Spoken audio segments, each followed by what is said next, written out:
Hello dear students, welcome back to my YouTube channel. तो आज हम स्टार्ट करेंगे हाइड्रोकार्बन्स का थर्ड पार्ट। हमने 2 पार्ट्स कंप्लीट कर लिए। एल्केन्स हमारा कंप्लीट, एल्कीन्स भी हमारा कंप्लीट हो चुका लास्ट टाइम। और आज हम इसका थर्ड पार्ट स्टार्ट करेंगे, दैट इज़ एल्काइंस। ओके, आज हम एल्काइंस स्टार्ट करेंगे। अब एल्काइंस कौन से हाइड्रोकार्बन्स होंगे? ये वो वाले हाइड्रोकार्बन्स होंगे जिनमें किसी कम से कम एक कार्बन, 2 कार्बन एटम्स के बीच में ट्रिपल बॉन्ड होगा। ठीक है, मतलब ये हमारे पास कोई कार्बन चेन है, ठीक है, और कार्बन चेन के बीच में किसी 2 कार्बन एटम के बीच में क्या होना चाहिए? ट्रिपल बॉन्ड होना चाहिए। ठीक है, तो इनको हम बोलते हैं alkynes. Clear? Those hydrocarbons in which at least there is presence of 1 triple bond between any 2 carbon atoms. ठीक है, और ये भी अगर आप देखेंगे, आप हमने जब स्टार्ट किया था, हमने स्टार्ट पढ़ा था हाइड्रोकार्बन्स की क्लासिफिकेशन से। और हमने वहाँ पर हाइड्रोकार्बन्स की जब क्लासिफिकेशन पढ़ी थी, तो वहाँ पर मैंने आपको बताया था कि hydrocarbons are generally classified into 2 types, saturated hydrocarbons and unsaturated hydrocarbons. तो जो एल्केन्स हमारे पास थे, ठीक है, एल्केन्स हमारे पास थे सैचुरेटेड हाइड्रोकार्बन्स। ठीक है, लेकिन जो एल्कीन और एल्काइन है, ये दोनों हमारे पास क्या है? अनसैचुरेटेड हाइड्रोकार्बन्स है। मीन्स ये जो एल्काइंस आज हम पढ़ रहे हैं, it is also a type of unsaturated hydrocarbons. ठीक है, अब देखिए क्या होगा इसमें। अब जब एल्केन हमारे पास था, एल्केन के बीच में सिंगल बॉन्ड हुआ करता था, और सिंगल बॉन्ड जब था कार्बन कार्बन के बीच में, वैलेंसी पूरी करने के लिए इस कार्बन को 3 और हाइड्रोजन चाहिए होते थे वैलेंसी पूरी करने के लिए, अपनी टेट्रा वैलेंसी। ठीक, मतलब एल्केन के केस में कार्बन के साथ 3 हाइड्रोजन्स थे, और हमने जर्नल केमिकल फार्मूला पढ़ा था CnH2n+2। ठीक है, लेकिन जहाँ एल्कीन पे आए थे, एल्कीन में हमने देखा था कि there is the presence of double bond. तो डबल बॉन्ड जब होता था, तो इस डबल बॉन्ड ने एक एक हाइड्रोजन इस वाले कार्बन से लिया, और एक हाइड्रोजन इस वाले कार्बन से कम कर दिया, मतलब डिक्रीज कर दिया। एज अ रिजल्ट इस वाले के साथ भी 2 हाइड्रोजन रहे, और इसके साथ भी 2 हाइड्रोजन रहे। ठीक है, और जर्नल फॉर्म में हमारे पास क्या बनता था? CnH2n, मतलब 2 हाइड्रोजन कम हो गए थे। क्लियर? लेकिन अगर हम एल्काइंस की बात करें, अब एल्काइंस में हमारे पास ट्रिपल बॉन्ड है। ठीक है, अब ये जो ट्रिपल बॉन्ड है, ये फर्दर एक एक हाइड्रोजन कम कर देगा, इस वाले कार्बन से भी, इस वाले कार्बन से भी। अब यहाँ पर 2 है, अब यहाँ पर बचेगा 1 हाइड्रोजन, और यहाँ पर रहेगा 1 हाइड्रोजन। अब जिसका जर्नल केमिकल फार्मूला बनेगा, वो हमारे पास होगा CnH2n-2। ठीक है, ये हमारे पास का जर्नल केमिकल फार्मूला बनेगा एल्काइंस का। ये मैंने यहाँ पर लिखा हुआ, देखिए आप इसको पढ़ते हैं। These are those hydrocarbons in which there is presence of at least 1 triple bond, and these are also unsaturated hydrocarbons due to presence of triple bond. They lacks 2 hydrogen atom as compared to alkenes. देखो यहाँ पर, ये मैंने यहाँ पर लिखा, मैंने आपको बता दिया किस तरीके से इनमें हाइड्रोजन एटम्स कम होंगे एज कम्पेयर टू एल्कीन्स। अगर जर्नल केमिकल फार्मूला की हम बात करें, इनका जर्नल केमिकल फार्मूला क्या बनेगा? CnH2n-2। अभी मैंने आपको ये चीज़ बता दी। क्लियर? तो वैसे ये नोट्स मैंने यहाँ पर जो आपको शो कर रहा हूँ मैं नोट्स, ये नोट्स मैंने PDF फॉर्म में डिस्क्रिप्शन लिंक में रखे हुए, आप वहाँ से डाउनलोड कर सकते हो और वहाँ से इनको नोट डाउन कर सकते हो। ठीक है, नेक्स्ट, अगर फर्स्ट मेंबर की हम बात करें, फर्स्ट मेंबर हमारे पास होता है इथाइन। इथाइन मीन्स, देखो ट्रिपल बॉन्ड है ना, कार्बन एटम के बीच में ट्रिपल बॉन्ड हो सकता है, हाइड्रोजन के साथ तो ट्रिपल बॉन्ड हो नहीं सकता है, इसलिए जो सबसे छोटा मेंबर वो 2 कार्बन का होगा। ठीक है, क्यों? क्योंकि 2 कार्बन के बीच में ट्रिपल बॉन्ड हो सकता है ना, इसलिए इसके बीच में ये ट्रिपल बॉन्ड है। ठीक है, इसको हम बोलते हैं इथाइन। क्या बोलते हैं? एक हाइड्रोजन यहाँ से लगा दो, एक हाइड्रोजन यहाँ से, ताकि इसकी वैलेंसी, इसकी जो टेट्रा वैलेंसी है वो सेटिस्फाई हो सके। अब ये जो कंपाउंड बना, इस कंपाउंड को हम बोलते हैं इथाइन, और इसका जो कॉमन नेम है, कॉमनली इसको कहा जाता है एसिटाइलिन। और इंपॉर्टेंट चीज़ ये कि इसको आमतौर पर यूज़ वेल्डिंग पर्पजेज के लिए यूज़ किया जाता है, लेकिन इन प्रेजेंस ऑफ ऑक्सीजन फिर इसको कहा जाता है ऑक्सी एसिटाइलिन। ठीक, क्लियर?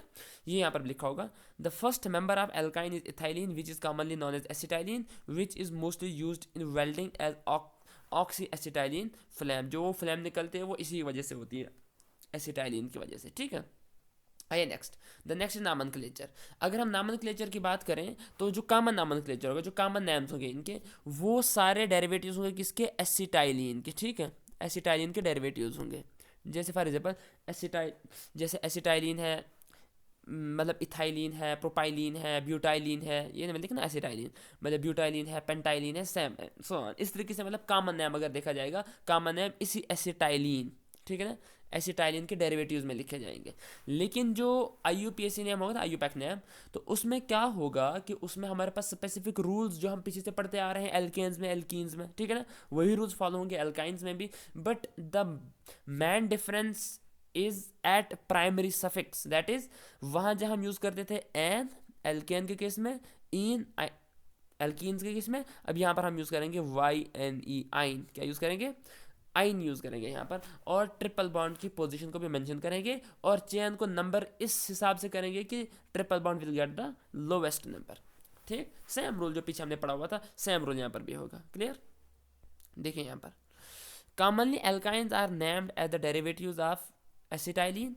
ये कॉमन नेम है, मतलब ये कॉमन नेम्स की बात कर रहा हूँ मैं, ठीक है। इन IUPAC system they are named as alkenes and alkenes replacing an ene by ine. The position of triple bond is also mentioned, मतलब ट्रिपल बॉन्ड की पोजीशन को मेंशन करेंगे। जैसे यहाँ पर मैंने एग्जांपल एक दो दी है। देखिए यहाँ पर ये हमारे पास है 1 2 3 कार्बन है ना यहाँ पर, तो 3 कार्बन में यहाँ पर प्रेजेंस है एक डबल बॉन्ड की, मतलब एक डबल बॉन्ड प्रेजेंट है, इसलिए आएगा प्रोपाइन। देखो प्रोपाइन में जो ट्रिपल बॉन्ड है ना, ट्रिपल बॉन्ड की पोजीशन को मेंशन करना कंपलसरी नहीं है। क्यों? क्योंकि ये अंडरस्टूड है कि अगर ट्रिपल बॉन्ड है वो नंबर 1 पोजीशन पर ही हो सकता है, चाहे इधर रखो चाहे इधर रखो, तब भी वो नंबर 1 पोजीशन पर ही होगा। इसलिए it is not important to mention the position of triple bond. Clear? अब ब्यूट, आप देखो यहाँ पर मैंने मेंशन पोजीशन करी है, it is but two yne, मतलब अगर नंबर करेंगे 1 2 3 4, तो ये जो नंबर 2 वाला कार्बन है, नंबर 2 वाला कार्बन है, इससे स्टार्ट हमारे पास ट्रिपल बॉन्ड होता है। मतलब यहाँ पर दो पॉसिबिलिटीज़ बनती हैं, या तो नंबर 2 पर ट्रिपल बॉन्ड हो सकता है या फिर नंबर 1 पर भी हो सकता है, इसलिए यहाँ पर पोजीशन को मेंशन करना ज़रूरी है। ये बन जाएगा ब्यूट टू आइन, बाकी नाम सब सेम रहेगा, सिर्फ यहाँ पर डिफरेंस कहाँ पर आएगा? प्राइमरी सफिक्स में, दैट इज YNE, आइन लगेगा यहाँ पर। ओके, आइए नेक्स्ट मूव करते हैं। आइसोमेरिज्म, आइसोमेरिज्म पे आते हैं। हम जानते हैं आइसोमेरिज्म क्या होता है, वो वाले compounds having same chemical formula but they possess different structures and have different properties, उनको कहा जाता है आइसोमर्स, और पूरे फिनोमेनन को क्या बोलते हैं? आइसोमेरिज्म कहते हैं। अगर आइसोमेरिज्म की बात करें हम, इतना ये ऐसे क्या बोलते हैं एल्काइंस में, तो जो इथाइन हमारे पास है, ठीक है ना, एसिटाइलिन है और प्रोपाइन है, इन दो के एक एक स्ट्रक्चर्स पॉसिबल हैं, इनको हम एक से ज़्यादा स्ट्रक्चर्स तो बना नहीं सकते हैं। दिस मीन्स दैट ये ethyne and propyne do not show the phenomenon of isomerism, मतलब आइसोमेरिज्म जो है इथाइन और प्रोपाइन में प्रेजेंट, इथाइन और प्रोपाइन में आइसोमेरिज्म जो है वो देखने को नहीं मिलेगा। जो बेसिक आइसोमेरिज्म स्टार्ट होगा वो ब्यूटाइन से स्टार्ट होगा, ठीक है, क्योंकि ब्यूटाइन को हम डिफरेंट स्ट्रक्चर्स से हम रिप्रेजेंट कर सकते हैं। क्लियर? आइए देखते हैं किस तरीके से होगा। पहले ये देखो यहाँ पर भी क्या लिखा मैंने, compounds with same chemical formula but having different structures and properties are called isomers and the phenomenon is known as isomerism. अब देखो यहाँ पर वही मैंने लिखा, इथाइन और propyne have a single structures, मतलब इनको सिंगल स्ट्रक्चर से ही रिप्रेजेंट हम कर सकते हैं, उसके अलावा इनके फर्दर स्ट्रक्चर्स नहीं होते हैं, देयरफॉर ये आइसोमेरिज्म शो नहीं करेंगे। जो ब्यूटाइन है वो आइसोमेरिक स्ट्रक्चर्स शो करेगा। कैसे? देखिए ये हमारे पास है ब्यूटान, अगर केमिकल फार्मूला हम देखेंगे ये बनेगा C4H6, ठीक है। इसकी बात करें C4H6, दोनों का केमिकल फार्मूला जो है वो सेम है, ये भी C4H6 ये भी C4H6, बट डिफरेंस कहाँ पे आ रहा है? डिफरेंस इनके स्ट्रक्चर्स में आ रहा है। देखिए ये हमारे पास है ब्यूट 2 आइन, ये है ब्यूट 1 आइन, है ना। अब देखो चूंकि यहाँ पर अगर देखा जाएगा डिफरेंस किस में है, यहाँ पर ट्रिपल बॉन्ड की पोजीशन में हमारे पास डिफरेंस है। आप समझ रहे हैं ना, यहाँ पर ट्रिपल बॉन्ड एक पोजीशन पर है, यहाँ पर ट्रिपल बॉन्ड दूसरी पोजीशन पर है, इसलिए इन आइसोमर्स को कहा जाता है पोजीशन आइसोमर्स। क्या कहा जाता है? Position isomers, because they differ only in the position of triple bond. Clear? मतलब आइसोमर्स तो हैं, आइसोमेरिज्म तो है, लेकिन कौन सा वाला आइसोमेरिज्म है? ये पोजीशन आइसोमेरिज्म है। क्यों? क्योंकि ये जो isomerism it arise due to the difference in the position of triple bond, इसलिए इनको कहा जाता है पोजीशन आइसोमर्स और phenomenon is known as position isomerism. Clear? Since these isomers differ in the position of double bond, so they are known as position isomers, और phenomenon को कहेंगे position isomerism। ठीक है? क्लियर? आइए नेक्स्ट हम देखते हैं पेंटाइन के केस में। पेंटाइन में क्या होगा? पेंटाइन में देखा गया है कि देयर आर 3 आइसोमेरिक स्ट्रक्चर्स। देखो एक हमारे पास है पेंट 1 आइन, क्यों? क्योंकि यहाँ पर नंबर 1 कार्बन पर क्या है? ट्रिपल बॉन्ड है, 1 2 3 4 5, अगर नाम देंगे ये बन जाएगा पेंट 1 आइन। केमिकल फार्मूला की बात करें बनेगा C5H6, C5H8, C5H8, ये C5H8 और तीसरा वाला C5H8। सारों का केमिकल फार्मूला जो है वो सेम है, लेकिन डिफरेंस कहाँ पे आ रहा है देखिए, ये है पेंट 1 आइन, ये है पेंट 2 आइन, और ये वाला जो है ये हमारे पास है, ये देखिए ये है 3 मिथाइल ब्यूट 1 आइन। ठीक है, अब देखो इनमें डिफरेंस क्या है मैं आपको बताता हूँ। पहले हम डिस्कस करेंगे इन दो स्ट्रक्चर्स की बात करेंगे। ये दो स्ट्रक्चर्स डिफरेंट हैं, ठीक है, मतलब इनमें डिफरेंस किस चीज़ का है, इनमें डिफरेंस है पोजीशन ऑफ ट्रिपल बॉन्ड की, बस बाकी सब सेम है, चेन सेम है, number of carbon in the principal chain वो भी सेम है, सिर्फ डिफरेंस किस में आ रहा है, इस ट्रिपल बॉन्ड की पोजीशन में डिफरेंस आ रहा है। देयरफॉर स्ट्रक्चर 1 एंड 2 मतलब ए और बी स्ट्रक्चर्स को क्या कहेंगे हम, इनको कहेंगे these are position isomers. Why? Because these two structures differ in the position of triple bond. आपको समझ आ रहा है, क्लियर है ना? तो मतलब इसको हम बोलते हैं स्ट्रक्चर 1 एंड 2, ये दो स्ट्रक्चर जो है ना, ये और ये, इनको कहते हैं पोजीशन आइसोमर्स। आइए अब देखते हैं हम बाकी स्ट्रक्चर्स को। देखिए फॉर एग्जांपल ये स्ट्रक्चर देखिए, पहला स्ट्रक्चर और तीसरा स्ट्रक्चर, दूसरा स्ट्रक्चर और तीसरा स्ट्रक्चर, इनको कहा जाता है दीज आर चेन आइसोमर्स। क्यों? क्योंकि यहाँ पर देखिए ना, इसकी चेन और इसकी चेन डिफरेंट है। इसकी चेन में 5 कार्बन है, इसकी चेन में कितने कार्बन है, इसकी चेन में only 4 number of carbon atoms हैं। इसकी चेन में 5 कार्बन, इसकी चेन में 4 carbon atom. Triple bond number 1 पे है, इसमें भी नंबर 1, इसमें भी नंबर 1 पे है, मतलब कोई इशू नहीं है, ट्रिपल बॉन्ड की पोजीशन मैटर नहीं करती है। लेकिन यहाँ पर जो मैटर करेगा दैट इज चेन। देयरफॉर इन आइसोमर्स को बोलते हैं हम chain isomers. Those isomers which differ in their principal chains are called principal ये चेन आइसोमर्स। ठीक है, ये यहाँ पर लिखा है मैंने। Structures A and B differ in the position of double bonds, so these are position isomers. These are position isomers, whereas structures A and C, BC मतलब AC और BC differ in the chain, so these are known as chain isomers. Clear? ये हमारे पास था isomerism का topic. ठीक है, अब next हमारे पास क्या होगा, important topic, that is structure of triple bond. Triple bond का स्ट्रक्चर क्या होगा, और आपके सिलेबस में मेंशन है कि structure of ethyne molecule, ethyne के मॉलिक्यूल के स्ट्रक्चर को हम डिस्कस करते हैं इसमें। ठीक है,